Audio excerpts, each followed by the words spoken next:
Okay, today we're just going to go through some more tricky integration problems.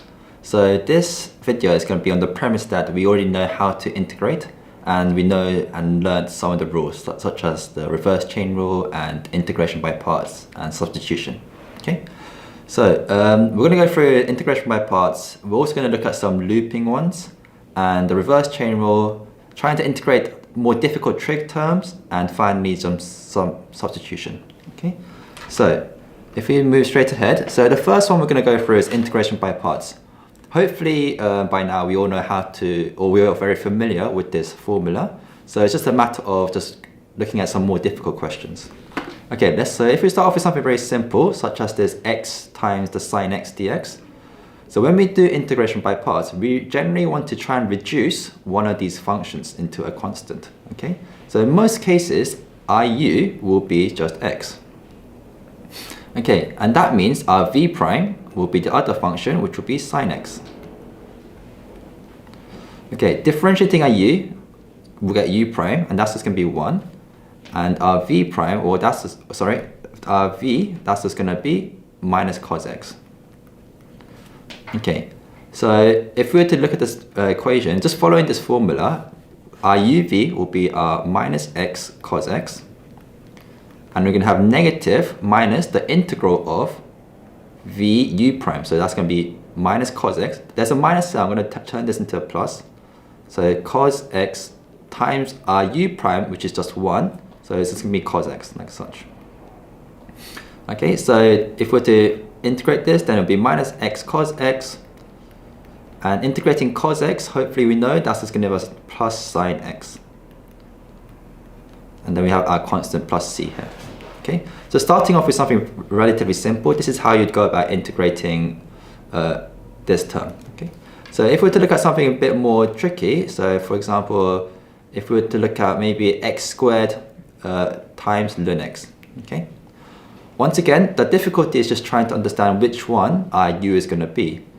And in most cases, we would put u as x squared, like such. However, if you look at this question, we have this ln x term here.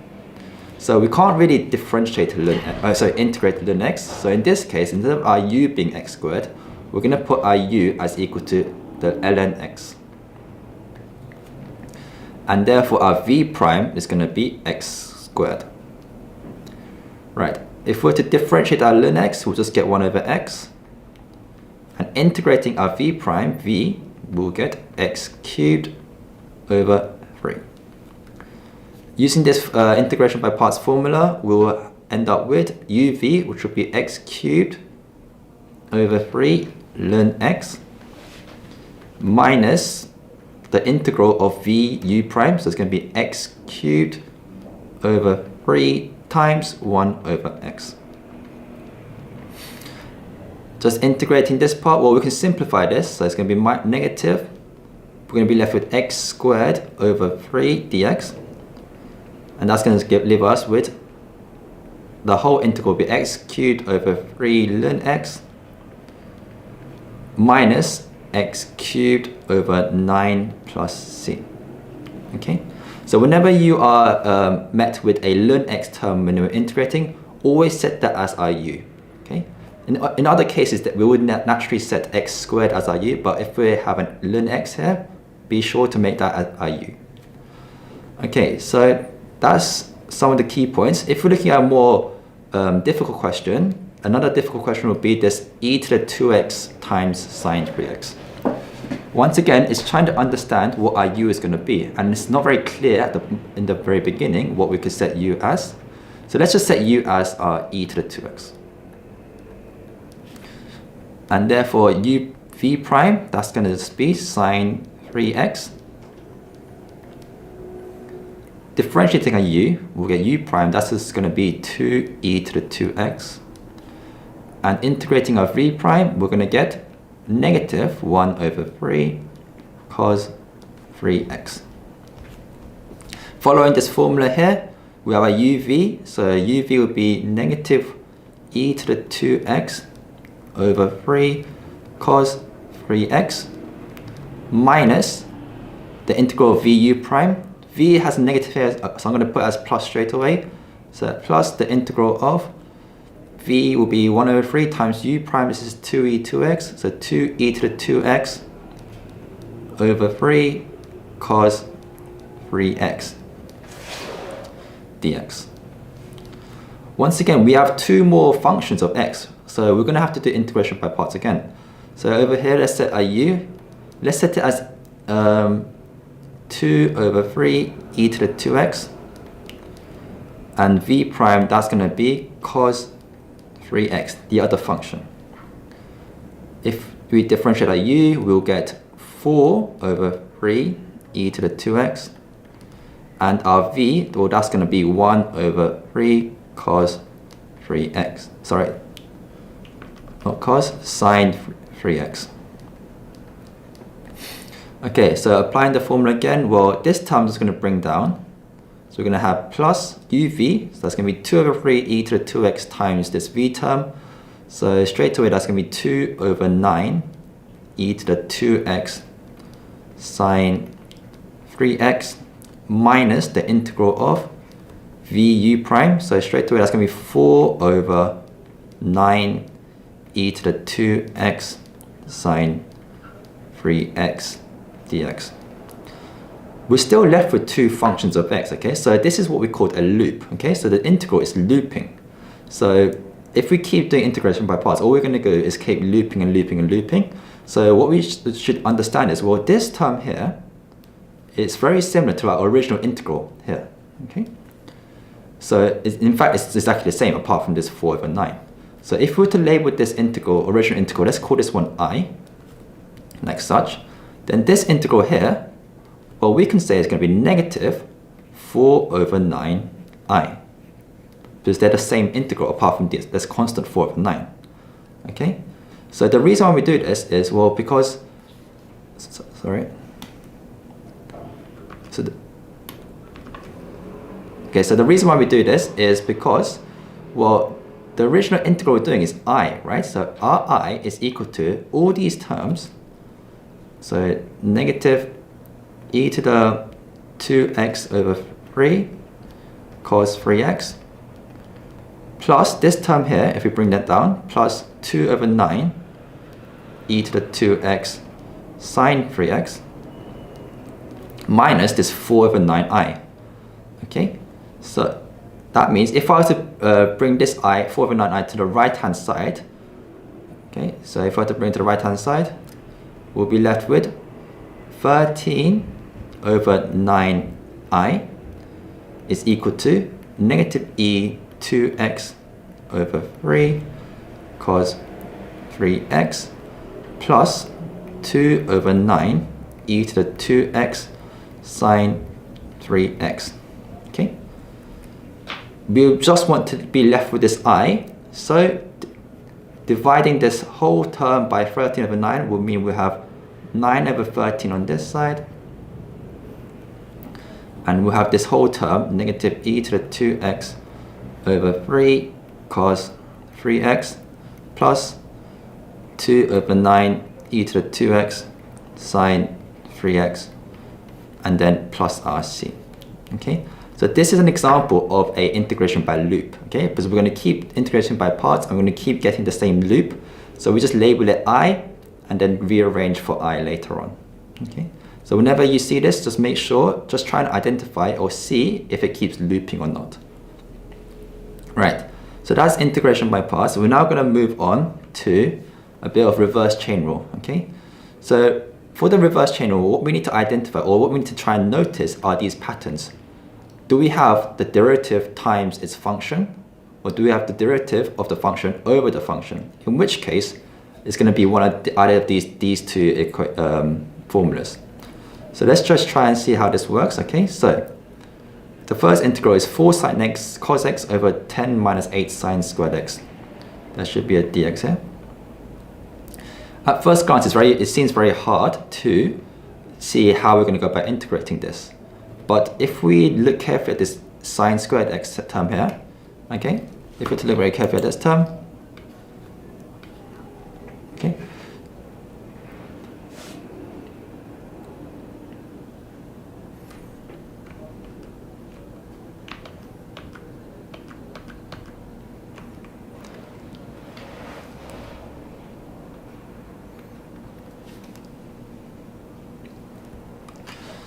Okay, the next integration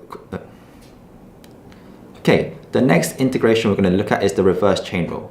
So for the reverse chain rule, we want to try and identify one of these two patterns I've written up here.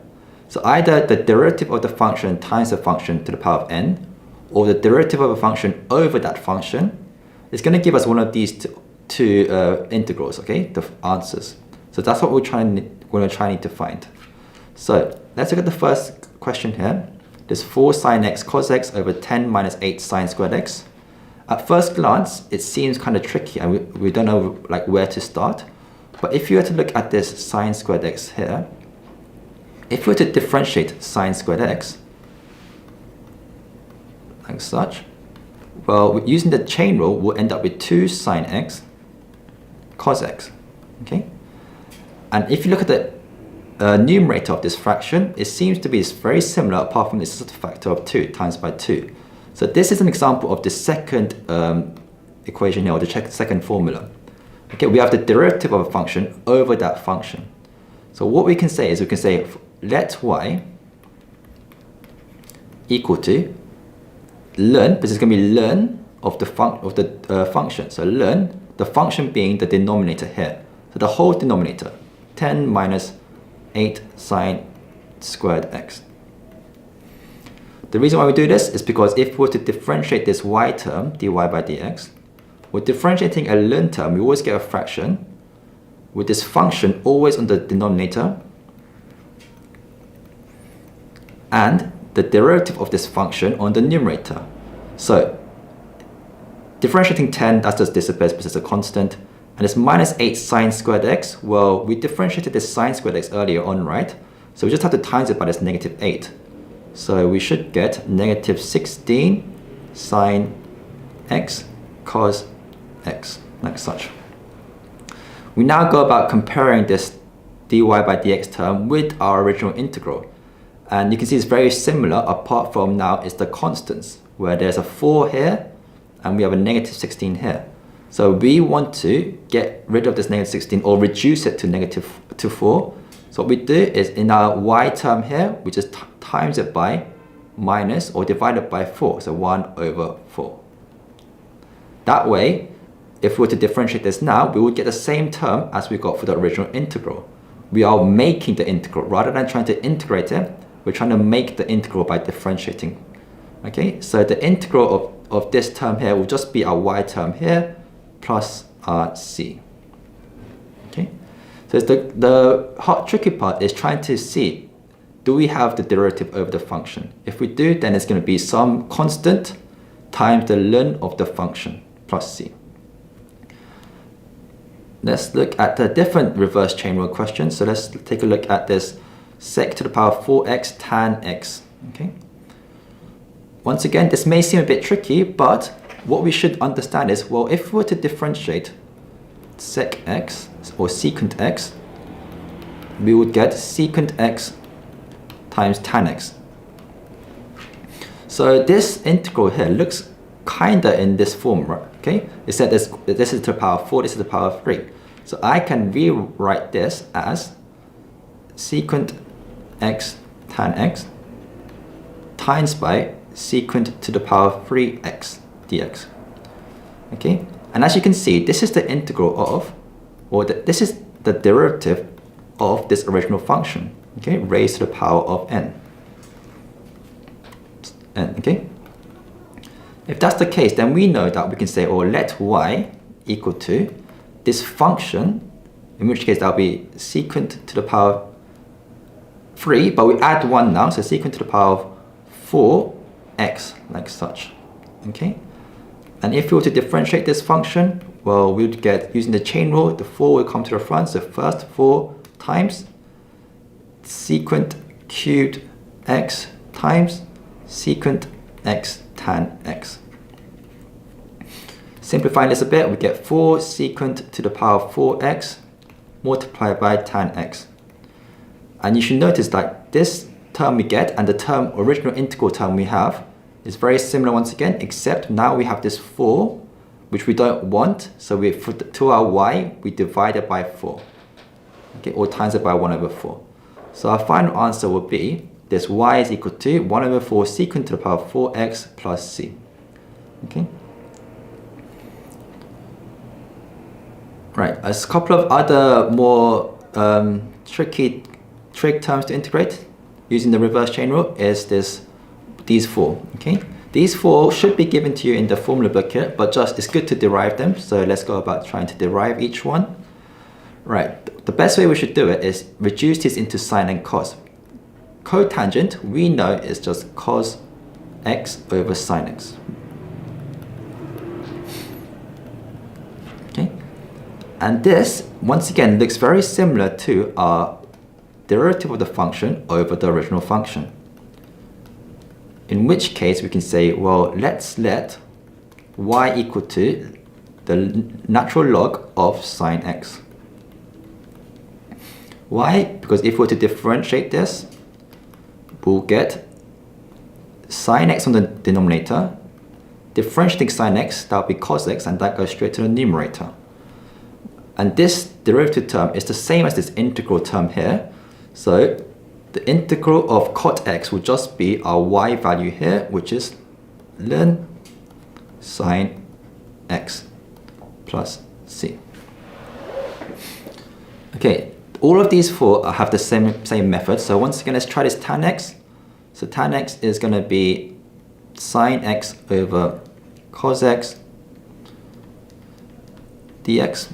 It looks very similar to its derivative of this original function. So we say let y equal to ln the denominator, cos x.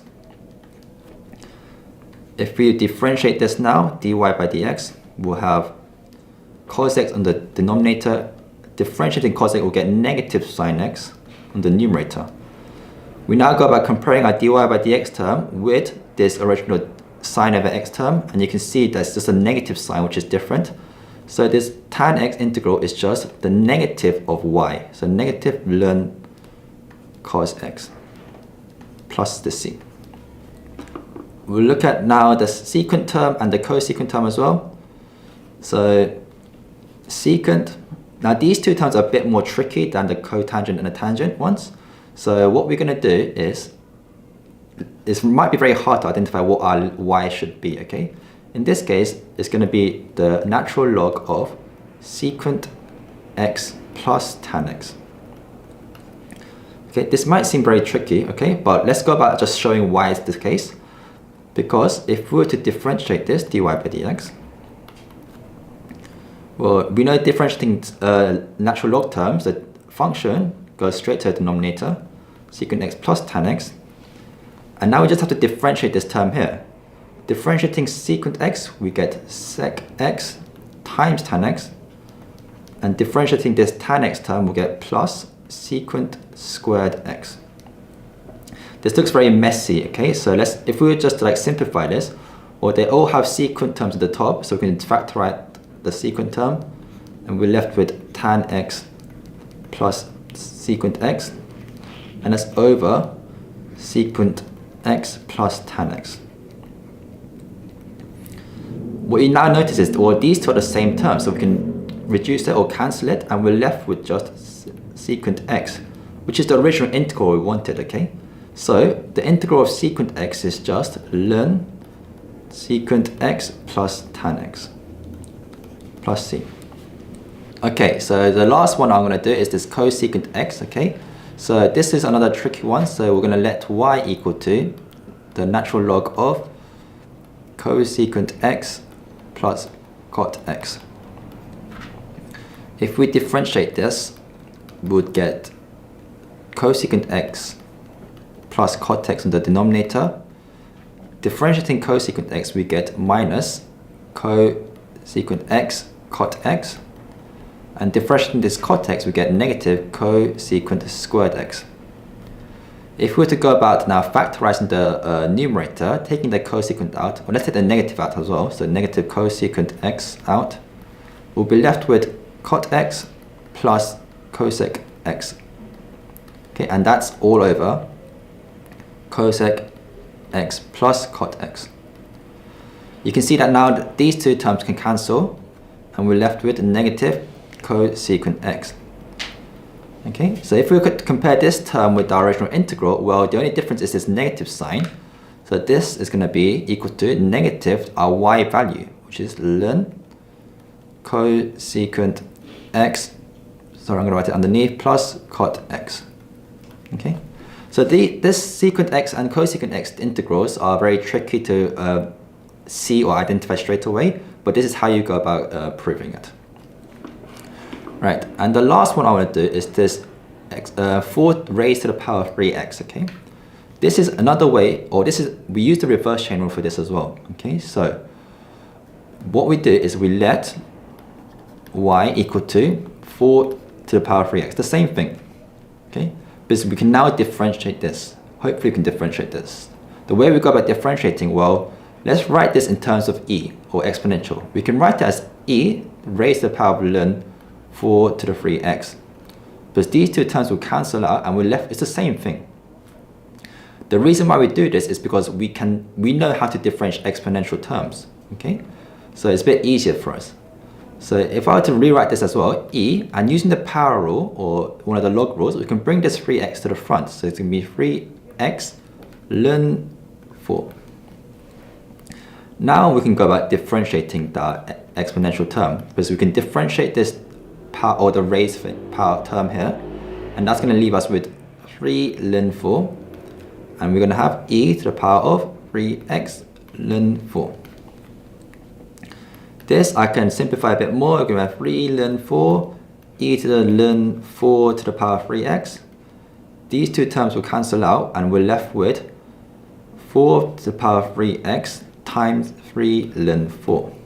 Okay, so this is how you go about differentiating this kind of term. We now compare our dy by dx term with this original integral, and as you can see, it's just this 3 ln 4. Don't be scared of this value. It's just a constant value like any other number. And so what we can say, this is equal to 1 over that number, which you would want to get rid of. So it's 3 ln 4 multiplied by our y term. So it's going to be 4 to the power of 3x plus c. Okay, so it might look a bit tricky in the beginning, but if you go step by step, then we can clearly see that this will be this term here. All right, the integration by trigonometry and substitution, I will go through in the second part of the video.